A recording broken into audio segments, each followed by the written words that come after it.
All right, guys, so Beto lost. I'm actually really happy, but I have a funny story. So last night, one of my girlfriends and I went out. We were at a bar. We were watching the election, and Beto was in the lead. And I kind of lost it. I was like, oh my God, I can't watch. This is awful. This is terrible. He was in the lead, just barely. And we ended up finishing our food and leaving. And then the hostess is like, are you okay? And I'm just like, I'm fine.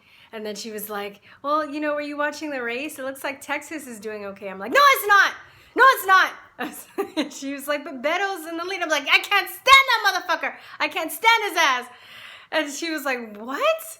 So she was like, well, why? And it was kind of funny. And it was actually a very cool experience because she was really open to hearing my point of view and my friend's point of view. And we actually had a really in-depth conversation, and we had a dialogue. She was anti-Trump and pro, I guess, Beto. But she was actually really cool, and we actually ended up hugging each other because actually she actually ended up, it seems like she agreed with a lot of what we had to say, and she probably has more conservative values than she realizes, but you know, she was open. That was just the only thing that we asked for. She didn't have to necessarily agree with us or change her mind right away, but just the fact that she was open. Because I'm so tired of people, you know, just shutting me down and shutting my friends down for our opinions and just making us to be, you know, out to be ignorant or racist or stupid or brainwashed or mentally ill just because we have the point of view that we have. And, you know, the media is a huge part to do with this. I'm always complaining about the media because they're the ones that are portraying us like this and censoring us so we don't get our point of view out. And I was just sitting down, you know, after we got out of the restaurant, and I was talking to my friend, and I was just like, you know, it's not fair. If it was fair, you know, fair and square, then I wouldn't have such a problem with it. But they've been censoring conservatives on social media. They totally, you know, just erased Alex Jones from, you know, social media and internet, you know, presence. So he couldn't get his point of view out. So they made sure that they had that done. And then, I know, on top of that, they're using illegal votes. Beto got just caught, you know, two tapes of Texas. I shouldn't say Beto, but in Texas, you know, saying that they accept illegal voters. And we know this is true. And my mom works for the polls in California, and all you need is an ID. They don't check for citizenship or any of that stuff. I'm like, I know that for a fact. So, you know, why wouldn't they? You know, Beto campaign just got caught, you know, helping the migrant caravan. Some of them are already here, and they're helping them and using campaign resources to fund them. You know, he cares more about foreigners than he does about the American people. Any of his proposals don't have a clear plan, or they don't include the American people, really. You know, he says he does, but he's just like, I support education. I support women. I support humanity. I'm not a Republican or a Democrat. I just want to work with people. He's so full of shit. Those are the worst. Because at least with some politicians you can say, okay, they're liars, I know who they are. But Beto is just like a wolves in sheep's clothing. He has this, you know, nice guy smile, and he has this really soft and smooth cadence, and he's really calm and chill, and he has celebrities play at his events, and he has Hollywood people giving him money, and he has foreign people giving him money, which should be investigated, by the way. Yeah, like, I just think he's so full of shit. I'm so glad he lost. So glad.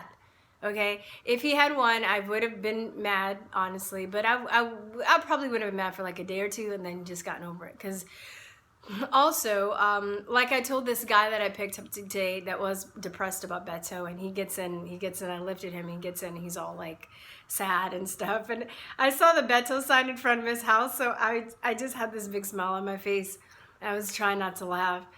And I'm trying not to gloat, you know, I want to. It's so tempting, especially after all these smug people that I drive around that have just been just horrible human beings that, you know, support Beto, that are for open borders, that aren't going to let any of these people in their community. It's going to fall on the poor people, but they don't care. You know, they don't really even care about these people. They just want to look like they care about these people. But I'm going on a tangent.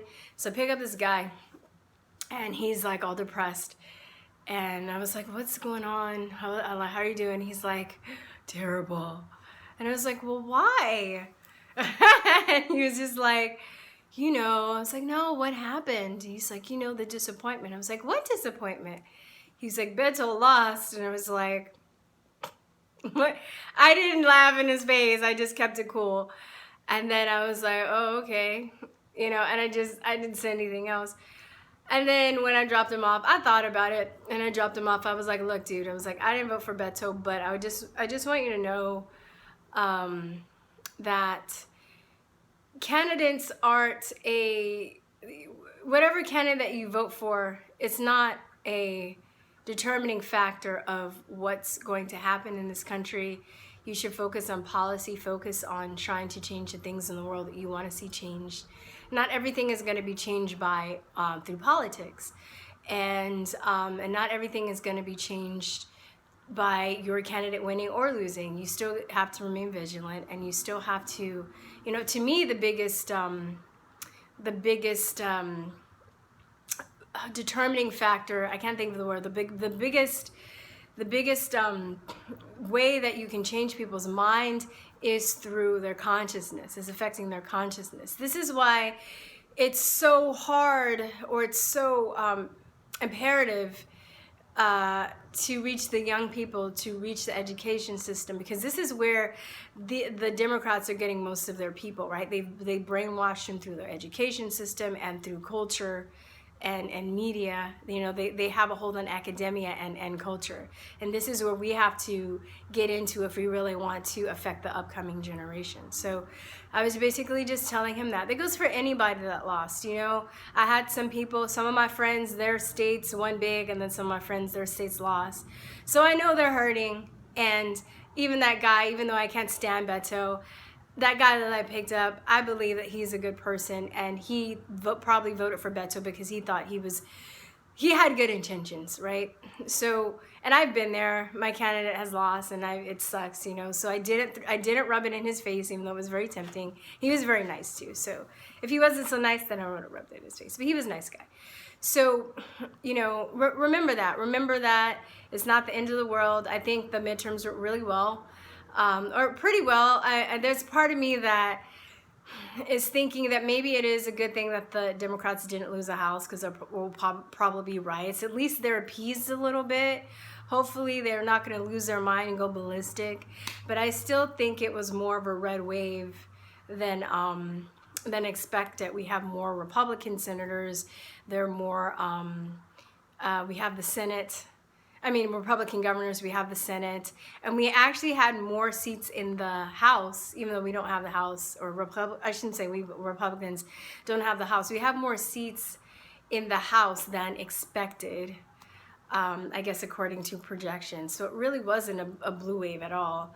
The only thing I think we're going to have to worry about is all the shenanigans that the Democrats are going to, put through, because, you know, they're not getting their way, so they're going to make it hard for legislation to pass through the House.